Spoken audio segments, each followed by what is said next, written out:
What's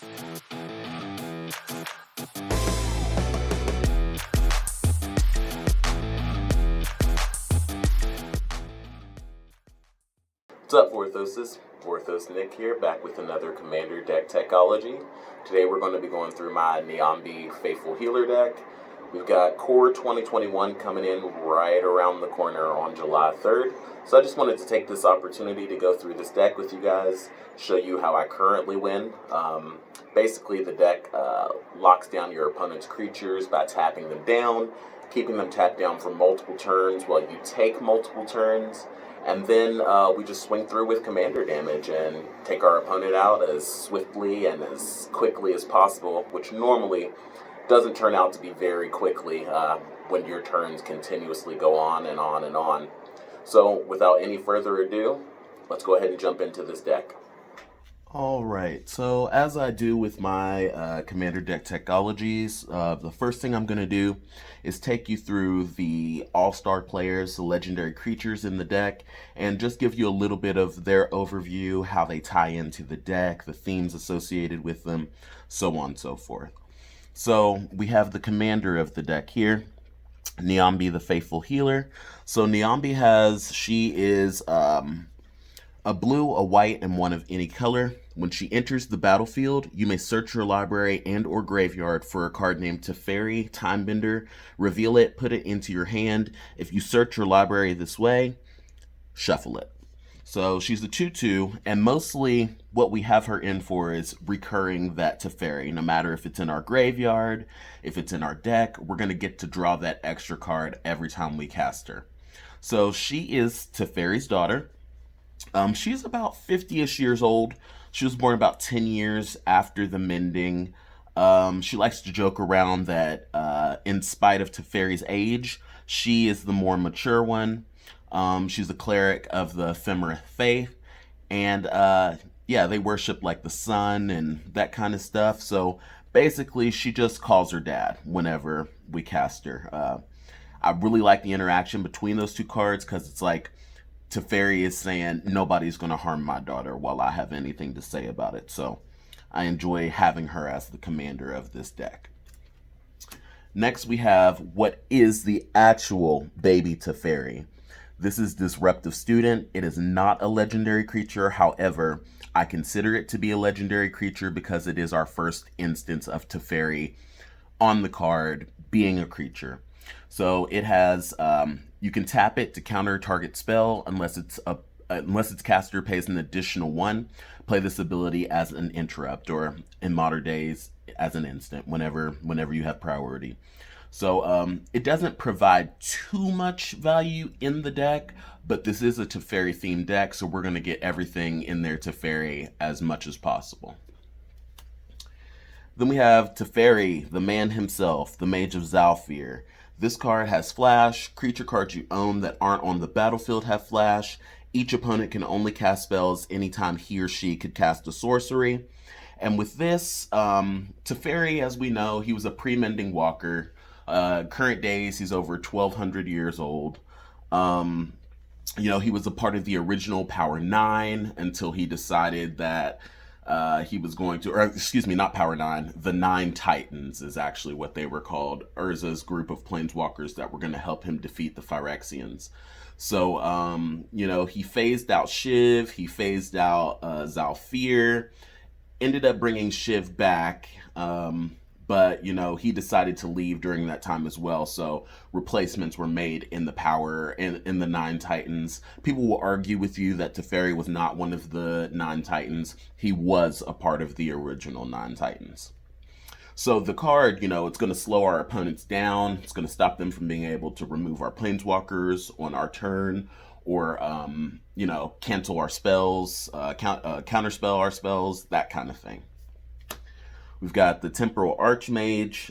This card is just value. He can be a commander in his own right. I think there are some like infinite combos that you can end up doing with him.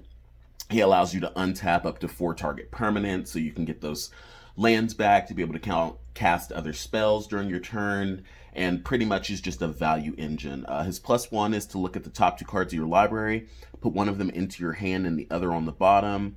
His neg 1 is to untap up to 4 target permanents, any permanents, 4 target of your choice. And then his -10 is you get an emblem with you may activate loyalty abilities of planeswalkers you control on any player's turn anytime you could cast an instant, which we know the new Teferi that's coming out in the new set has that ability baked right in as his static. So it'll be really cool to have those two going off at the same time. More Teferi, the Time Bender. This is the one that's actually called by our commander, Niambi. Good thing about this is if we're forced to pitch cards due to an opponent's effect or something like that, we can always pitch this Teferi and be able to recur it with Niambi. He has +2, untap up to 1 target artifact or creature. You gain 2 life and draw 2 cards. Take an extra turn after this one. And that +2 actually comes in really handy, especially considering we've got 3 artifact lands in the deck. So we get a lot of utility out of that ability. We have the Hero of Dominaria. I believe this guy dominated Standard for a point in time. I wouldn't really know because all I play is EDH. But he's got +1 draw card. At the beginning of the next end step, you get to untap 2 lands. Put target non-land permanent. That's his +1. His neg 3 is to put target non-land permanent into its owner's library, 3rd from the top. His neg 8, you get an emblem with whenever you draw a card, exile target permanent to an opponent controls. So that's really powerful as well. We've got everyone's favorite Teferi, the Time Raveler. Each opponent can only cast spells anytime they could cast a sorcery, so that's also going to protect our cards. He has a neg 1. Until your next turn, you may cast sorcery spells as though they had flash. Then he has a neg 3 to return up to 1 target artifact, creature, or enchantment to its owner's hand, draw a card. So I know that one's a pretty powerful and hated Teferi as well. Next we have Lavinia of the 10th. She is from Ravnica. She works for the Azorius Guild, as you can see. Her and Jace have like a tumultuous love-hate relationship. In War of the Spark, she was integral to, getting them information and figuring out who was working for Bolas so they could take him out. She actually ends up becoming a renegade from the Azorius because she does not like Dovin. She knows he's up to something, and she wants to help Jace get him up out of there. So she's 4/4 with protection from red. When she enters the battlefield, you detain each non-land permanent your opponents control with CMC 4 or less. So those cards can't attack, they can't block, and their activated abilities can't be activated until your next turn. Again, that's going to stop our opponent's creatures from being able to, well, most of them, from being able to attack us or our planeswalkers, stop any sort of shenanigans that they have going on for at least a turn. We're all familiar with Baird. He was one of the stars in my Shalai deck. He's got Vigilance. Creatures can't attack you or a planeswalker you control unless their controller pays 1 for each of those creatures. And he's, again, from Dominaria. Doesn't have much story presence, but you can tell from his ability that, he must have been a great warrior who, would defend your creatures or his soldiers with his life because he doesn't allow them to be attacked or, unless you pay for it. So that's why he's in the deck, to prevent those attacks from happening. Ojutai, Soul of Winter, one of the elder dragons from Tarkir. He has Flying Vigilance. Whenever a dragon you control attacks, tap target non-land permanent an opponent controls. That permanent doesn't untap during its controller's next untap step. So he's one of 2 dragons in the deck, so we do get that ability potentially twice to tap down 2 things. But, it's all about locking down our opponent, preventing them from being able to attack our planeswalkers, our Teferis. We have Metamai, the Ageless from Theros.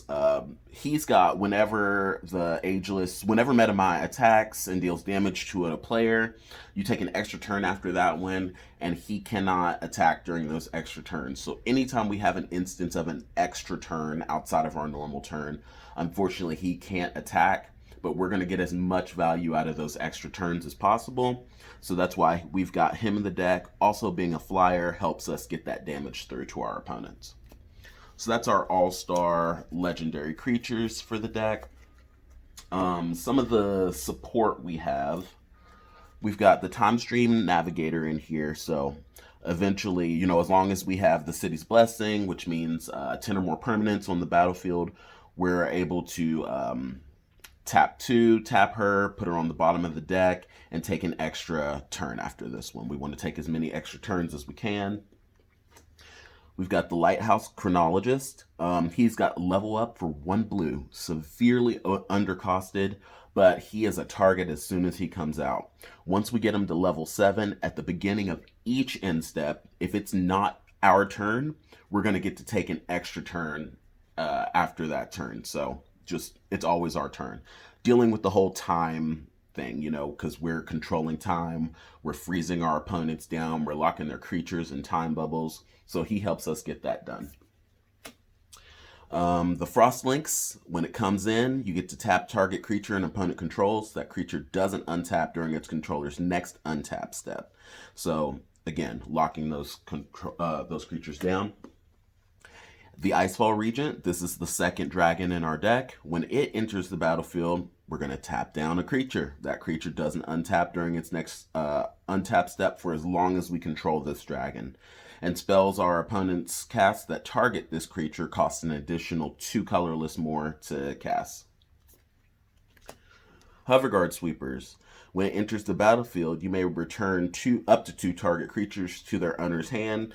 So it's going to send them back in time, basically. They're not going to get frozen in time. They're going to get sent back. So our opponent's going to have to recast those creatures, spend their resources to do that. And it's a 5/6 with flying, so it's a pretty good beater as well. The Archon of Absolution, it's got flying, pro white, so save your Swords to Plowshares, save your Path to Exiles. You're not going to be able to do that to this guy. Creatures can't attack you or your planeswalkers unless their controller pays 1 generic mana for each of those creatures. So something else to protect our planeswalkers. The Archangel of Tithes. She has, for as long as she's untapped, creatures can't attack you or a planeswalker you control unless their controller pays an extra 1 for those creatures. As long as she's attacking, those creatures can't block. We usually don't attack with her. I mean, she doesn't have the biggest attack power necessarily, but we do want to help her help prevent attacks to our planeswalkers so we can start taking those extra turns and locking their stuff down. We've got the Queen of Ice. She has the ability, we can, cast her as a sorcery, adventure. We can tap target creature. It doesn't untap during its controller's next untap step. And then again, when she is a creature, whenever she deals combat damage to a creature, tap that creature. It doesn't untap during its controller's next untap step. We're freezing it. We've got the Core Hookmaster. When it enters the battlefield, we tap target creature and opponent controls. That creature doesn't untap during controller's next untap step. Then we've got the Niblis of Frost. It has flying, prowess, so whenever you cast a non-creature spell, this guy's going to get +1/+1 until end of turn. And whenever we cast an instant or sorcery, guess what we do? You guessed it. We get to tap down target creature and opponent controls. It doesn't untap during its controller's next untap step. Then we've got the big old Frost Titan. Whenever he becomes the spell of a target or an ability that an opponent controls, we counter that ability unless they pay 2 additional. And whenever he enters the battlefield or attacks, tap target permanent. It doesn't untap during its controller's next untap step. That's helpful that it's not just targeting creatures. It also targets any permanent that we choose. It's not going to untap during its controller's next untap step. Then we've got the Wall of Frost. It's just some early value for blocks. It has Defender. Whenever it blocks a creature, that creature doesn't untap during its controller's next untap step. And last but not least of our creatures, we've got the Windborn Muse. I think everybody knows her. Creatures can't attack you unless their controller pays 2 for each of those creatures that's attacking you. So it doesn't protect our planeswalkers, but we do have a lot of that built in. So this is mostly a goodie for us. Next, we're going to move on to our enchantments. First and foremost, we have the Oath of Teferi. When it enters the battlefield, we get to exile another permanent we control, return it to the battlefield under its owner's control at the beginning of the next end step. That's going to help us bounce our creatures, the ones that come in with the effects to tap down things and prevent them from, being able to attack us, or yeah. If nothing else, we can bounce a land per se. We can bounce another planeswalker we have to get that activation. Well, we won't be able to get it that turn, but reset it, something of that nature. But the biggest part of it is that it allows us to activate our abilities twice in one turn instead of just once. Then we've got the Time of Ice.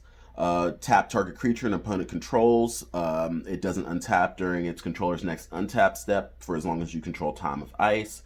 So that's going to get us 2 activations of that as the first and second saga. And then the third one, we get to return all tap creatures to their owner's hands.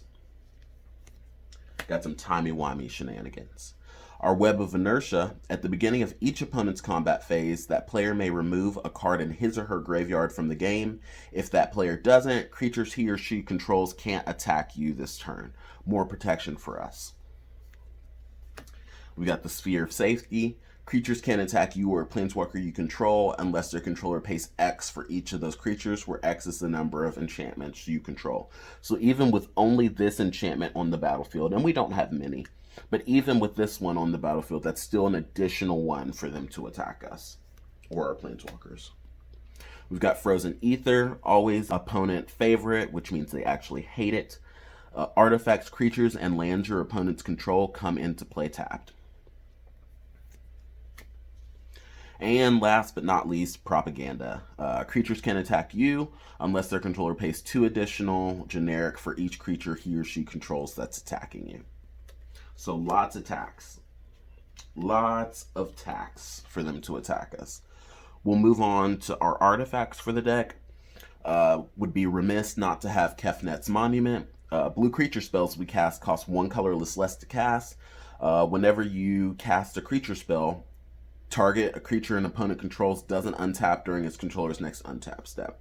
So it can only really affect creatures that are already tapped. It doesn't get to tap down that creature, but there will be situations, especially when you have 3 or more opponents where there's something already tapped.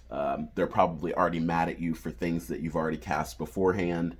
So, that's going to help us save them from being able to, or stop them from being able to attack us for another turn. Then we have Panharmonicon. If an artifact or creature ETBing would cause an ability to trigger of a permanent you control that includes the artifact or creature that's entering the battlefield, you get to trigger it an additional time. So we're going to get 2 of those, being able to tap down creatures or stop them from happening, from untapping abilities are going to happen twice for us. So that's what we have Panharmonicon. Conjurer's Closet. At our end step, we get to flicker a creature we control, again tapping down more creatures, stopping them from being able to attack us.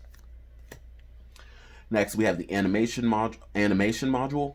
Whenever 1 or more +1/+1 counters are placed on a permanent you control, you may pay 1. If you do, create a 1/1 colorless servo artifact creature token. We really don't have this in the deck for that. We really don't get much utility out of it that way.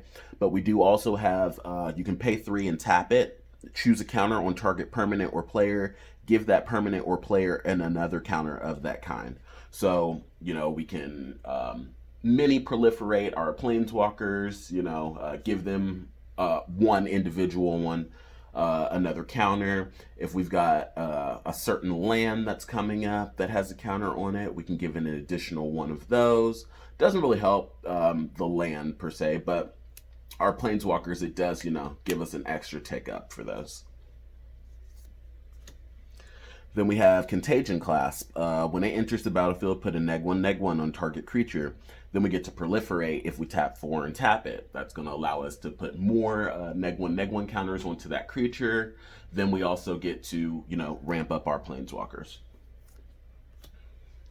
Norn's Annex is another protection spell for us.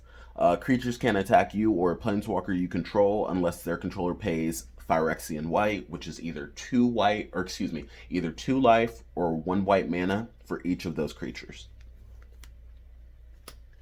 We have the Hedron Archive just to give us some utility to get to two additional mana in our mana pool. Then we can tap 2 and sacrifice it to draw 2 cards if we're running low. Commander Sphere is a staple. Obviously, we might need that versatility of the mana, and then of course we can sacrifice it to draw a card. Then we have the Talisman of Progress, just for some additional mana. We can tap it to add 1 generic, or we can tap it at the cost of 1 life to add either a blue or a white. Next, we'll get to our sorceries. Temporal Mastery, we're going to take an extra turn, self-explanatory. Expropriate, we're going to get the ability to force our opponents to either give us extra turns, or we get to own a permanent controlled by them. Very, very, very good card. Beacon of Tomorrows, we're going to take an extra turn after this one. Plea for Power, we're going to vote for Time or Knowledge. If Time gets more votes, we take an extra turn after this one. If Knowledge gets more votes or it's tied, draw 3 cards. Your opponents are more than likely going to vote for Knowledge. They want you to draw 3 cards, but guess what we're drawing? We're drawing into our extra turn spells, so it's perfectly fine. Temporal Machinations, we get to return target creature to its owner's hand if you control an artifact, which we have several. We're going to draw a card. That's going to, cost them, tax them. They're going to have to recast that creature, spend those resources on that. Also giving us an extra turn because they can't attack. They can't, unless they have haste, of course, but more than likely they won't. Then we've got Time Wipe here. Return a creature you control to its owner's hand, then destroy all creatures. Always need a good board wipe. That's one of the better ones in my opinion, because you get to at least save a creature that you control. And then we have a Sleep of the Dead. Tap target creature. It doesn't untap during its controller's next untap step. Our instants. Can't make a Teferi deck without Teferi's protection. Until your next turn, your life total can't change, and you have protection from everything. All permanents you control phase out. Exile this card. Got a Nexus of Fate in here. We're going to take an extra turn after this. If it would be put into the graveyard from anywhere, reveal Nexus of Fate and shuffle it into its owner's library instead. Frost Breath is going to allow us to tap up to 2 target creatures. Those creatures don't untap during their controller's next untap step. Teferi's Time Twist. Exile target permanent you control. Return it to the battlefield under its owner's control at the beginning of the next end step. If it enters at the battlefield as a creature, gets an additional +1/+1 counter on it. Saves us a creature, gives us an additional +1. Also lets us, get those creatures back that tap down our opponent's stuff. Invoke the Divine, destroy target artifact or enchantment, you gain 4 life. Always need to have something, to get rid of a pesky artifact or enchantment that our opponents are playing. Spell Shrivel. We get to counter target spell unless its controller pays 4. If that spell is countered this way, exile it instead of putting it into its owner's graveyard. Void Shatter. We're going to counter target spell. If that spell is countered this way, we're going to exile it instead of putting it into its owner's graveyard. Opt. We're going to scry 1. That's the playmat. That art there. That's the playmat we have. Scry 1. Draw a card. Mana Leak. Counter target spell unless its controller pays 3. Reality Shift. We're going to exile target creature. Its controller manifests the top card of his or her library. Save us another turn.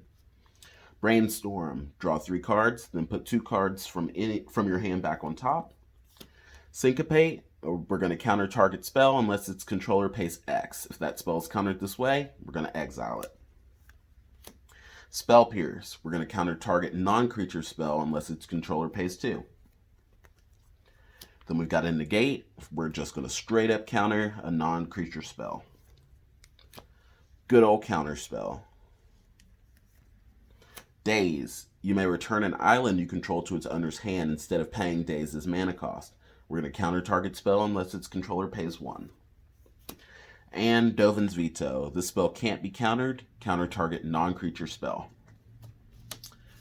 And the last part of this deck, I'll just take you through the important lands, not through all of them, but there are some good ones.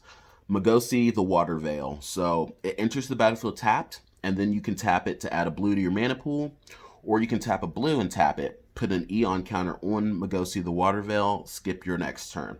So I would use this personally. Then you can tap it, remove an Eon counter from the Ghostly of the Water Veil, and return it to its owner's hand. Take an extra turn after this one.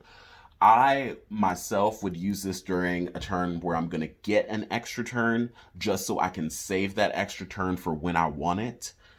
Because you can activate it in response the next time it untaps to be able to take an extra turn. That's probably going to happen later in the game, but it does save us the ability, to store up an extra turn when we decide, as we are the time benders, to take that extra turn.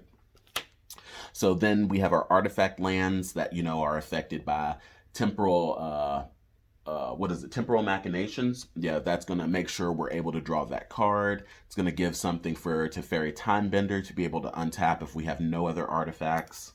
So we've got 3 of those. We've got the Ancient Den, which gives us a plane. We've got the Darksteel Citadel, which gives us an additional 1 generic. And then we've got Seed of the Synod that gives us a blue. Skyline Cascade. When it enters the battlefield, target creature an opponent controls doesn't untap during its controller's next untap step. And then, of course, we can add a blue. It also doesn't untap. It doesn't tap down a creature, but it is going to prevent them from getting back up, which is almost as good for us. And the last land that is of importance is going to be Karn's Bastion. We can tap it to add a generic. And then we can also pay 4 and tap it to proliferate. With all the planeswalkers that we have in this deck, that's very important for us to be able to do. So that is my Niambi Faithful Healer deck. Thank you guys for sticking around with me through it. I can't wait to show you guys all my new updates once we get all those cool fancy new cards from Core 2021. In the meantime, don't forget to like, comment, share, and subscribe. And Vorth on, Vorthos.